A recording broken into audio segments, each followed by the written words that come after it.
Для некоторых людей селфи является средством самовыражения, и нередко они фотографируют себя в самых опасных местах на Земле. Это селфи было сделано Кириллом Орешкиным, известного как русский Человек-паук, на вершине башни Московского государственного университета. Делать селфи во время движения с ребенком в автомобиле и без того опасно, но мало того, ребенок не пристегнут, и что хуже всего, мать учит делать ее duckface.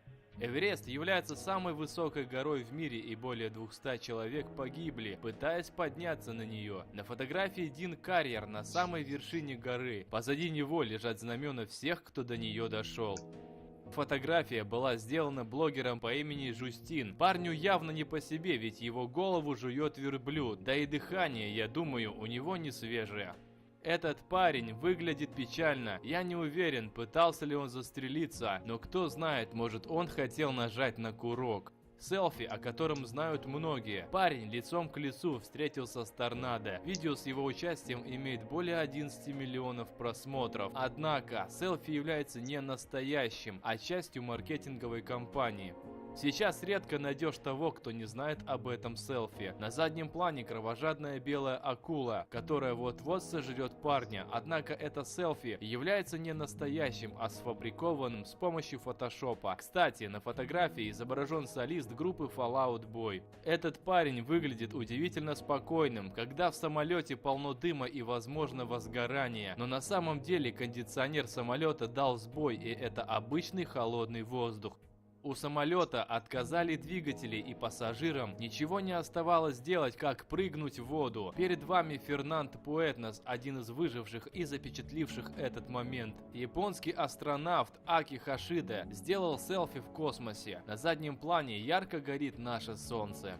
Сзади на большой скорости движется поезд, но парня это не смущает, он смело идет прямо. Почувствуя реальную опасность, он, конечно же, отойдет, но все мы знаем, что будет, если он споткнется. Это Ли Томпсон, который убедил бразильское правительство позволить ему подняться на статую Христа Искупителя в Рио-де-Жанейро. Друзья гуляли в лесу и внезапно наткнулись на медвежонка. Сначала они опасались, а затем начали с ним фотографироваться. Лично мне еще с детства известно, если увидел медвежонка, то беги, ведь его мать где-то рядом. На фотографии Джордж Караунис, хозяин телепередачи «Злая планета». Он сделал селфи с кипящей лавой в кратере на вулкане Амбрим. Девушка прыгает в воду животом вперед, и такое ощущение, что как только она войдет в воду, с нее сразу же слетит купальник мягкой посадки. Это Марк Дюма со своим огромным белым медведем Эйджи, которого он тренирует вместе со своей женой. В этом селфи вроде бы нет ничего необычного, до тех пор, пока вы не посмотрите в угол и не увидите, насколько далеки рампы.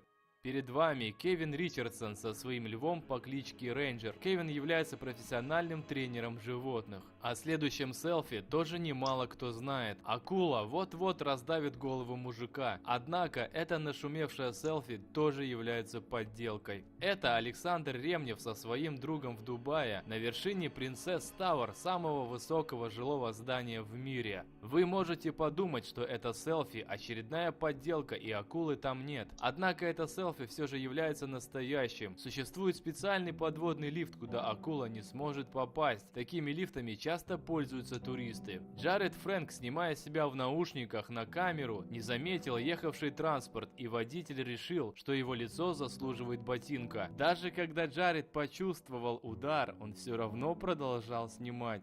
Джеймс Кингстон, профессиональный путешественник и смельчак, сделал селфи, повиснув на кране на одной руке. На этой фотографии Кристиан делает селфи во время забега быков. Как выяснилось, он все же получил травмы и был доставлен в больницу. Напоследок я оставил вам парня, поджегшего самого себя и заснявшего это на камеру. Не знаю как вам, но мне кажется, что он русский. Спасибо за просмотр.